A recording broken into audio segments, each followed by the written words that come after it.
We're about to listen to a podcast full of wonder, excitement, and discovery. It's time for an adventure through Odyssey. Hey everyone, welcome back to the Adventures Through Odyssey podcast, Odyssey Revisited. I'm Will here with John, and it's time for our main news roundup, and during this recording, we're going to record actual episodes of the show for a change, because we're not busy for once. You look at me as if I'm the only one who's been busy. I'm not looking at you as if you're the one who's been busy. I'm looking at you because we're in the same room for a change. It's true. Now, I feel like you're just talking into the sound suppressor right now. I guess that's possible. Audio engineers, you know what to do. Or lack thereof. Okay, so we didn't have a lot happen in Odyssey this month, so we're going to cover the comics. I'm going to read some AI Odyssey scripts I generated. Perfect, in time for the writer's strike about AI. Yeah. It's about other things than AI, but yeah. Yeah, so let's start with the monthly gag comic. Did you happen to read it? Was that the one on Instagram? No, that's the one about Whit losing weight. No. Okay, so Bernard just comes up to him and says, "Man, Whit, you look different since I've last seen you." He talks about how he lost weight and everyone made fun of him and his voice changed. It feels like it's kind of 10 years too late to make that joke. Yeah, it is.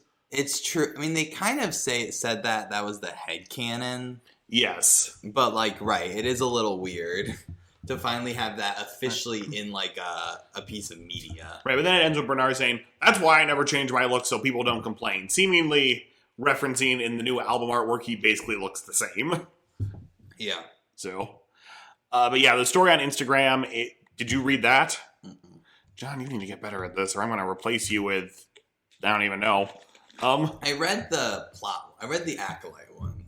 Okay, well, we'll get to that in a second. It's basically just alternate Odyssey takes Renee generates in the Room of Consequence. So right now we're going through what would happen if Bart Rathbone was elected mayor. Now what I don't know is, because on the first panel they showed a screen with 10 different options. I don't know if we're going to go into all of those or just this one. Yeah. So basically the change is instead of getting dirt on Tom, they get dirt on Margaret Faye. Oh. And what's really kind of funny is at one point Jared catches Rodney in a tree. Yeah. It's like, "Oh my gosh, I can't believe it! It's a real conspiracy!" Semi-implying he knew he was full of crap. But, yeah. So right now that's where we are. These are released one a day, and they're kind of slow burns. When you read them all at once, they're pretty quick, but it's one little square a day, so yeah. It's going to take a while. But yes, the possibly now running way too long Acolyte comic. I don't know. It's pretty good. Pretty good story increasing. It's a good story increasing, but the fact that there was an episode in between Hologram Blackguard and the reveal of who the Acolyte is, I just kind of feel like we could have jetted. I feel like not everything has to end with a big comeback next week reveal, but I do think we're up to almost 25 parts of this. Yeah, I mean, this feels like a pitch. Maybe, I don't know if this was a pitch a writer had at one point, or it's the comic writer was this is the really good idea I have. Yeah, that's very possible. Because I'll say this, it does seem more engaging. Here's the thing, the episodes are more engaging. But if this had been an episode... Yes. It would have been very good. Okay, so the big twist is that we find out that the Acolyte is Nick Adamsworth. Yes. Which is a pretty decent twist, considering we've complained about the episode before where he just suddenly turns evil, and we never hear from him again. Yeah, so I'm glad we're coming to that. I'm sure we're recording this on May the 7th, so that tomorrow the following panel will come out. I'm going to put money on it. Not literal money, or John will make me pay him. It's also against the Bible to gamble. Oh my gosh. I'm going to guess the comic is going to be Nicholas explaining what happened. I think probably a comic or two, yeah. So because it is a character you can pull from the Blackguard series of episodes, and who would have a serious grudge against Richard Maxwell. That is true, because we've been trying to guess who the Acolyte is, and Nicholas makes a lot of sense in that all of the iconography from this story has mostly been the first Blackguard saga. Yeah. Aside from Hologram Acolyte, which we'll get back to in a second. Mm-hmm. But yeah, so I'm curious. I feel like you probably could have gotten away with recasting Nicholas and putting him in a real episode. Actually, he could have been Odyssey's Joker. I don't know Joker, but I mean, yeah, you could have gone away with... I mean, here's the problem. Just for those of you who don't know, Odyssey's Joker is what John used to refer to the person that Maury, Suzu, and Emily's team are chasing down. I even forgot. Like, it could be Nicholas as an adult or Nicholas's kid or something like that. Yeah, like... Here's the thing. I don't know if the story was just like he pitched this to them as a comic book story and like, yeah, that's a fun comic book story. Because, like, I mean, this whole thing I'm interested with, like, Jason and everything, it's weird, because Odyssey does have a thing against recasting actors. Yes. Except now it looks like Bernard's going to be in it. To some extent, yeah. Now, I do wonder, I hate to say it, I wonder if they're going to use AI to, like, recreate Eugene's voice for one last episode, and recreate, like, Bernard's voice for an episode. So here's the thing. If they do it for a quick goodbye to Eugene, I think that's fine, because he died kind of unexpectedly. Yeah. I think there would be something a little questionable if, like, hey, we're bringing Bernard back, and he's AI, but it's also been 10 years. Yeah, I wonder if they saw how much people like that they brought back Bernard in the comics. That's possible. Like, I don't know it, like, he's also just, like, a good character to bounce off of. True. But, yeah. I wish this was an episode, because I feel like with the episode, you probably would have sometimes better dialogue or sometimes better jokes and like a little more tension. Right. This is also notably the first comic they have done where every voice actor would be alive to record it. Yeah. So just a point there. Like, you could have gotten Richard Maxwell. Well, what about Blackguard? Or was Blackguard alive when they did that comic? Blackguard, Earl Bowen was alive when they did that comic, so yes, you are right. I think I meant Blackguard, and I could probably just use archive footage of Dr. Blackguard for that. Edwin. Yeah, so... Alright, so I do want to go over a few other fun continuity nods. So Connie's license plate says 16 forever. Thought that was kind of funny. Which is funny, especially in comparison to the episode we're going to talk about. Yes. Oh, yeah. And, the hologram acolyte. I loved that, because if you don't know, the original ending to Darkness Before Dawn had Blackguard confronting what he thought was Wit and tries to tackle him, but it's a hologram, so Blackguard goes flying out the window to his death. So, which, to be fair, will be a little Wile E. Coyote and Roadrunner, but... Yeah. So, this has been good. I'm starting to get worried, like, are the comics going to... So here's the thing. We never get confirmation Blackguard died in the cave explosion. Like, there is a real possibility at some point they just say, yeah, he escaped and was fine. Yeah. Well, wait. I thought they did find his body. I'll have to go back and check. And for some reason, I thought they could confirm that they said, like, he's truly gone. Oh, that's very possible. I think here's the problem. At this point, I think fans would roll their eyes. If it had been, like, maybe, 20 albums later and he reappeared. Yes. But it's been, 20 years? Just about. Since then, I think fans would roll their eyes at, yes. Blackguard. Right. What? Yeah, so, no, I agree with you, John. I hope this wasn't, an episode they had to scrap because of the whole Eugene thing, but... I doubt... I don't think it would have come... I think, to be honest, Eugene's not that relevant... to the plot of this episode, where they could have cut him if they really had wanted to do this. I do agree. Now, I do still kind of wonder about the hotel room and Connie thing, other than it was just to get them out of the Wits End. Yeah. I did kind of like Wits saying, our associates at Wits End have cracked your code. As if it's some secret government agency hiding out down there. But I think this is honestly, I think this is a very solid twist if you know a lot about Odyssey.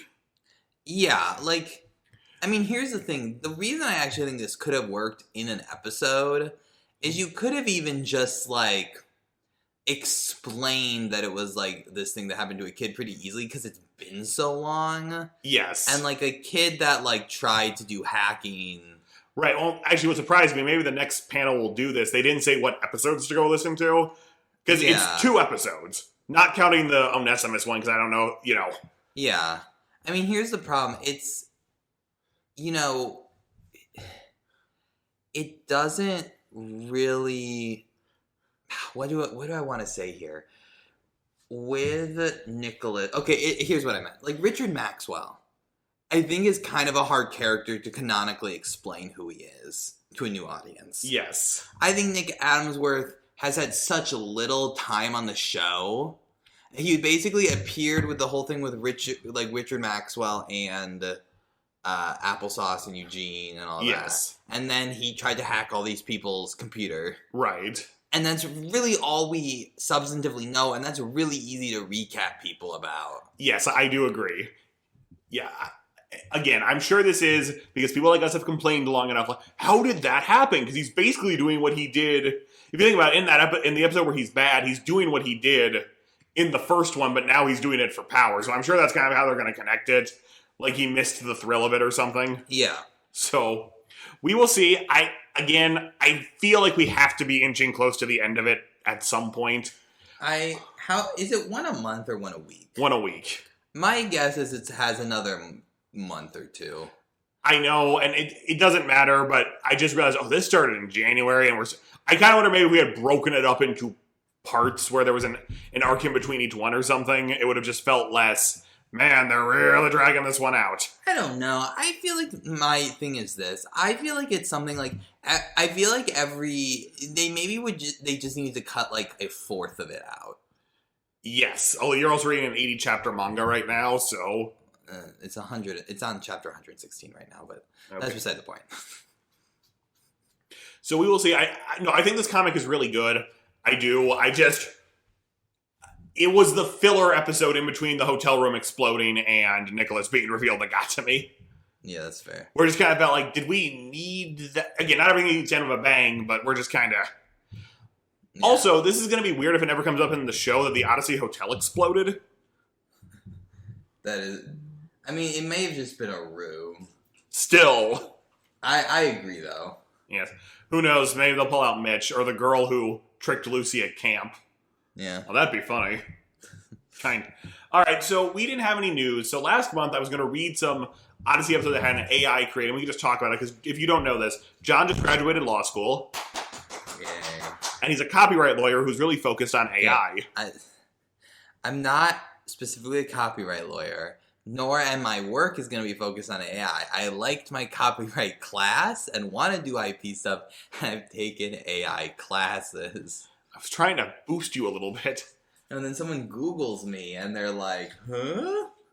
Okay. Let's, here we go. So I just typed, write an episode of Adventures in Odyssey in. Here's what it came out with. Part 1. I don't know why this is in parts. The Mysterious Stranger. What are you doing? So you're not doing this live? No. It looked like you had typed something right on air. No, I hadn't. So I've got it open in my notes app. Gotcha. So hopefully Focus won't sue us for this, but... I mean, when they... Well, how does it even come in? Okay, the thing with copyright is usually like probably that it's infringement for the materials it scans. Oh, that's probably true. Anyway, so we're going to start. Part 1, The Mysterious Stranger. It's another ordinary day in the town of Odyssey, and the Whitaker family is busy running wits' end. But suddenly, a mysterious stranger comes into the shop and starts causing trouble. He's rude to customers, breaks things, and seems to be on a mission to cause chaos. Whit tries to calm him down, but the stranger refuses to listen.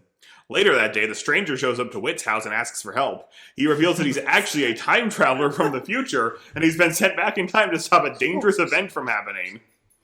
Looks like John just stepped on the dog. I just kicked her dog. Not really kicked. I just put my foot on her leg. He can't say much more than that, but he needs Whit's help to stop the event and save the future.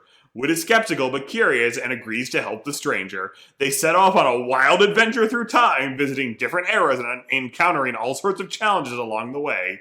They meet famous historical figures, dodge dangerous traps, and narrowly escape being caught by authorities. But as they get closer to their goal, they realize that the stranger's mission is much more dangerous than they could have imagined. They must work together to stop a catastrophic event that could change the course of history forever. So... Okay, so I'm not going to tell you what they called part 2. You're never going to guess where this goes. Okay. I'll say this. What's funny is... Right now, because they're doing, like, the remoteless imagination station stuff. Yeah. Now more than ever, they could actually do this. He wouldn't actually be from the future. Right. But more so than ever, they could have a character who's, like, from this remoteless imagination station. Yeah, exactly. I mean, to be fair, actually, when I like that they says the Whitaker family. I know. So him and Jason? I generated a couple other ones, and in some of them, Kanye and Eugene are listed as his kids. Oh. So. Now, here's what I will say. I don't know if they've ever really had an episode where someone just comes in and starts being a horrible patron. I mean, there's kind of stuff like that, but that actually is not the worst. Yeah, I agree. And the episode's... And they titled it The Mysterious Stranger. Yeah, so which is a pre-existing episode title. Yes. So I'm sure they're kind of taking some of it from that. Yeah. So if anyone remembers, I said last month, reading these synopses feels like listening to the description of an episode someone who vaguely remembers the show would give. Like, I remember there was an ice cream shop. Sometimes mysteries occurred, and they time traveled a lot, like not remembering what the Imagination Station technically was. Well, I think probably this is trained on the Wikipedia. Well, right. Not on the episode scripts. One, I don't know if the episode scripts are there. Second, I don't know how well ChatGPT, like, how much it actually, like, gets audio, and because a lot of the audio is behind a paywall, I don't even know. And it's probably, not to be rude, but probably not the stuff ChatGPT, like, they're like, oh, we gotta pay for a subscription so it can scan Adventures in Odyssey episodes. Exactly. So it's probably that's why, like, these descriptions are, like, very general. Well, that's a lot. If you ask it to write anything, that's kind of what it is. Yeah. All right, part 2. The Return of the Blackguard. Okay. After the events of their time travel adventure, Whit and his friends are relieved to be back in the present day, but their happiness is short-lived when they receive word that an old enemy has returned to Odyssey. It's none other than Dr. Regis Blackguard, the evil genius who has caused so much trouble for the town in the past. Everybody thought that he was gone for good, but now he's back and more dangerous than ever. Blackguard has a new plan to take over Odyssey, and he's already started putting it into motion. He's using mind control devices to turn people into his loyal minions, and he's amassed an army of robots to do his bidding. Why does he need both an army of mind-controlled minions and robots? Wow. It's always good to cover your bases. I guess. It's at the end. There's more. When his friends know they have to stop Blackguard before it's too late, they team up with some new allies and come up with a plan to take down the mad scientist once and for all. The final showdown between Whit and Blackguard is intense and dramatic, with explosions and battles raging all around them. But in the end, Whit and his friends emerge victorious, and Blackguard is finally defeated. As the dust settles, life in Odyssey returns to normal. Whit reflects on the many adventures he's had over the years. He knows that there will always be new challenges and obstacles to face, but he's confident that he and his friends can handle anything that comes their way. I mean, it sounds like a pretty killer episode. Yeah. It's a pretty killer 20 minutes. I know. So actually, here's the one thing. If someone submitted this to me, I would say, okay, the only thing I'm going to change is if they're legitimately time traveling, say their events prevented Dr. Blackguard from dying. Yeah, if you're going to have maybe that's the context.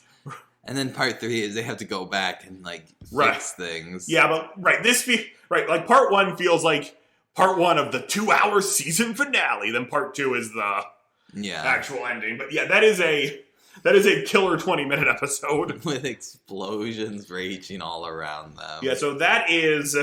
Now, I will say this.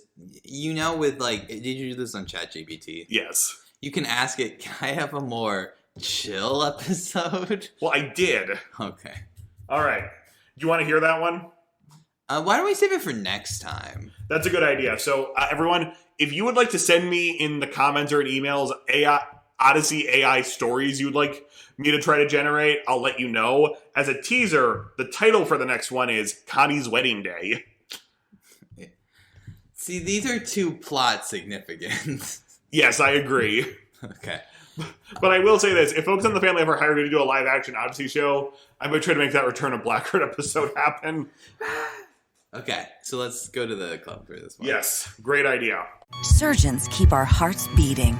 They do the amazing, help save lives, and so can you. Your CSL plasma donation can help create 24 critical life-saving medicines that can give Grandpa the chance for his heart to swell when he meets his new grandson, or give a bride the chance for her heart to skip a beat on her wedding day. Every plasma donation helps more than you know. Do the amazing. Help save lives. Donate today at your local CSL Plasma Center and be rewarded for your generosity. All right, so this month's club episode, once again, the wiki messed me up. But anyway, The Fast and the Ridiculous. Eager to show Connie that she's responsible, Jules buys a car that turns out to be full of surprises. So I thought the the car stuff was funny. Yes. I thought the ice machine stuff, I feel like I could have used even more over the top stuff happening. Yeah, well, so I will say this. On the official podcast this week, they interviewed the writer of the episode, who seems to be like a first or second time writer on the show, which is very nice. One thing they said was, we had a lot of jokes for the car, but they kept writing too visual on the script. Which is fair. Like water balloon bumpers, which doesn't really sound that funny, but... And I hate to say it, again, that animated video series is apparently happening. I maybe would have held on to this script. I mean, do you think Jules is making it into the new animated series? I think there's a possibility. So... Or they at least save it and make it about whoever the new kid is or something. So let me say this. I don't think... Let me go to... And this is, I think, the overall thing I figured out with this episode with Jules and Connie. Yes. This isn't really a problem with this episode specifically, but the long-running thing is I wish their relationship had some more joy in it. They made a paper chain. Like, they talk about how, yeah, we really had this great time making a paper chain, but they don't show it. Yeah. And I feel like every time we have Jules and Connie together, it's like strife. Yes, okay, I just want to point other thing out in the comic about the paper chain, in the podcast about the paper chain. The sound editor said, yeah, so originally Connie was stapling the paper chain together. Now, do you know why that's a problem? Why? Because Connie's afraid of staplers. Ah. And they said, we knew the fans were going to catch it. I'd like to think they knew we were going to catch it and made it tape. Okay, so here's the thing. I would have rather had them put in one line where, like, Penny walks in and says, oh, Connie, you got over your fear of staplers, as opposed to not having any audio for her putting the paper chain together. That's fair. So, but yes, I know exactly what you mean. It feels like they're always at odds. Right, like, give me a few more episodes where they're just having fun together being sisters. Or, like, even, like, a more like, it just feels like... Because, right, it's like, every time it comes out, it's like, it really just feels like Connie's, like, being the mom. But even, like, other Odyssey moms, there's been, like, fun with their children. Yes. And it just feels like I've really never seen them click together. I mean, that's what happens when she's the get in the show character. Yeah, I mean, there are times where they've gone together, but just give me some, like, fun, like, the ending even, like, they try to, like, do it, but I don't know. I do agree. I don't know if that's just, they want to, Connie's trying to help Jules find her way in the world or what, but yeah. I thought this episode was fine. Yes. Not the best episode, but not the worst episode. I feel like... It did seem weird how much Buck just went off on her. Yes, I do agree. I agree she was out of line. Yes. But it does feel funny. It also feels funny. It's like, Connie's letting you have a car. And I'm like, well, that's true, but Jules did buy the car, even if it's... Like, you should be like, Connie just cares that you're safe. Right. Now, this is actually a thing. So the whole episode, both Connie and Buck are like, Jules, something unsafe might happen. Here's the problem. At no point during the runtime of the episode does anything unsafe actually happen, or anything that could be implied to be unsafe happen. Yeah, I think they try to make the car ride back seem super unsafe, but they could have just done something where they almost hit someone. Yes. Yes, and even if, like, the mechanic had said to Jules, now, it looks like there's something on the tires that might cause them to randomly fly off if you're going too fast. Yeah, like, something like that could have done very well. If Eugene had still been around, you could have had something like, look out for Eugene! I know. And Eugene, like, dives out of the way, or, like, she runs into Eugene. Oh, that would have been funny. Eugene! No! Or they almost run into Buck's dog. Remember that? Yes. Or Mr. LaGrange's Petunia Garden. Yeah. I feel like here's what may have worked better. If instead of it being Buck, which, I mean, Buck makes sense with Jules. Yes. You can't have Jules show up without Buck showing up. Well, I know, but I'm kind of taking it this is before they get together. Who knows?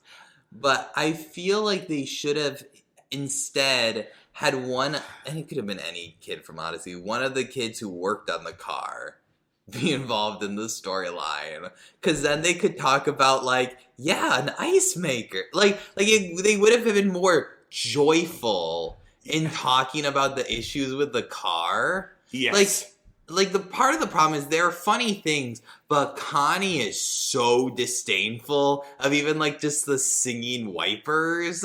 Yes. That it's, like, it's hard to really, like, enjoy the comedic elements of it, because Connie's like, like, Connie's like, so, like, there are things where it's like, yeah, this is like a safety worry. Yes. But, like, not all of this stuff is a safety worry. Yes. Like, give me some actual safety. Like, the horn is like, yeah, the horn's over the top. Yes. But, like, other stuff, it's like, that's not, because so if you had someone in there, like, explain, like, yeah, we added this for this purpose, but, like, what's the real point? Like, does this help anyone? Like, you could have had a more funny dynamic. Because this episode's, like, trying weird to be, like, comedic with how weird the car is. Yes. But also real serious, because they're like, you could be in serious danger. Right, so I know the whole point of the episode is Jules didn't have him look at the car thoroughly enough and just had one thing removed. Yeah. And I know that's more supposed to be the point, that, like, you know, you have to be responsible in these situations. But yes, Connie was being a bit of a wet blanket the whole episode. Just have one dangerous thing sort of happen in the car. You know what they should have done? What? They should have had and you could have done this in, like, a parking lot or in, like, a side road or a driveway, so it wasn't an actual highway. Yeah. They should have had, like, an oil slip, like something that's behind you, and it skirts out oil for people to slip on. Oh, that's a good idea. Because that's, like, such an old gimmick, and then you could have had it, like, in Wit's End, and, like, Wit slips on it or something. Like, you just have something that's like, right, this is really, I mean, the horn is technically dangerous, I would say. Yeah, but she does get it removed at least. The horn is, I think, objectively kind of dangerous. Yeah. But I do think it was just, like, the balance was slightly off for how serious they were treating everything, but also they're like, oh, an ice maker. Yeah, exactly. But, you know, it was a fine episode overall. Yeah, again, much like last month's episode, it's fine, nothing too offensive about it. I actually think this episode, at least, the lesson made sense all the way through. Yeah, the lesson, I thought that actually the end was the highlight. Where they're, not the very end where they're going to get ice cream and the drill sergeant thing was going. Yes. But the part where she talks about, like, you have grown, like, there would have been a time you wouldn't have even told me about this stuff. Yes. Yes, and I will say, I did kind of feel for Jules in that scene where she had to take Connie to work. Because when I got my first car, anytime I had to drive my mom anywhere, she would find a new problem with the car. Mm-hmm. Why are the brakes squeaking? What's that smell? Why is it so hot in here? Okay, that's a very unflattering representation of my mother, but you know what I mean. Anyway. Yeah. So, that wraps up this episode. I was going to say, that sounds nothing like our mom. I know. Anyway, so that wraps up the episode for this month. Again, according to the wiki, next month is the highway episode, but I'm not inclined to believe them. So, we will see. Oh, here's a quick question, because I thought, now that we've got so many cool Odyssey cars, do you think they'll ever make an Odyssey racing game? No. I feel like I will be surprised if Odyssey ever has another video game like that. One, because I feel like the people who are left in Odyssey, like doing Odyssey and at Focus, are pretty much against video games all around. Well, they're bringing in a lot of new writers, so maybe. I mean, if they did, I'd be excited. But I feel like they would do just a straight up, like, mystery. That would probably be better. Which would probably be, like, just make the models of the characters and you talk to them and go around. Yes. That's probably, like something like the Nancy Drew PC games. Yes. I mean, that'd probably be the easiest thing to do. I mean, a racing game, I think, would take a lot. I do agree. I also think it's harder to have biblical relevancy. Something about the healthy competition? Still, though. Yeah, I know. All right, so that wraps it up. We'll see you soon for the finally fixed episode that we lost all the audio on. Then we'll do Castles and Cauldrons. So, I'm John. We'll see you next time. Surgeons keep our hearts beating. They do the amazing, help save lives, and so can you. Your CSL plasma donation can help create 24 critical life-saving medicines that can give Grandpa the chance for his heart to swell when he meets his new grandson, or give a bride the chance for her heart to skip a beat on her wedding day. Every plasma donation helps more than you know. Do the amazing. Help save lives. Donate today at your local CSL Plasma Center and be rewarded for your generosity.